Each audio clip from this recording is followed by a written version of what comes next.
খেলা শেষে যে মানে আমরা বৃষ্টিতে এখন মোবাইলেরও যে এটা ওয়াটার প্রুফ কিনা তার একটা পরীক্ষা আজকে নিচ্ছি। ওই যে নৌকা যাচ্ছে, এই হচ্ছে রাতারগুলের পরিবেশ। আমরা ভ্রাম্যমান গ্রামের এখন ঘরের নিচে ঢুকছি। আমরা এখন বাইরে বিদা গেছি গা।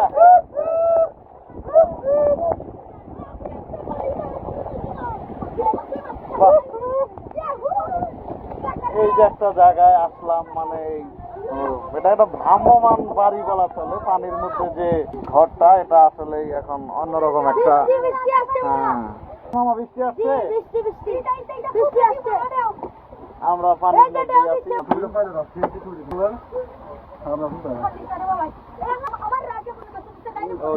আসলেই এই সিলেট ট্যুরের ভিতরে এই মজাটা এবার পেলাম। সুমনকে স্পেশালি ধন্যবাদ। সিলেট আসার পর আসলে অনেকটা একাকিত্ব বোধই করতেছিলাম আমি। এই যে একটা আনন্দ দিয়ে গেল। আমরা আজকে রাতারগুলকে ভালোবেসে দেখে গেলাম, রাতারগুলের শরীর ছুঁয়ে গেলাম।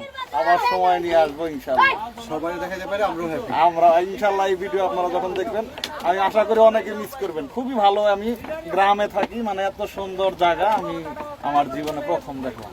সিলেট আসার পর যে আসলে যদি এই জায়গায় না আসতাম, আমার অনেক কিছু অতৃপ্তি থেকে যেত। আজকের ভিড়টা কিন্তু ভাই আর পাওয়া যাবে না।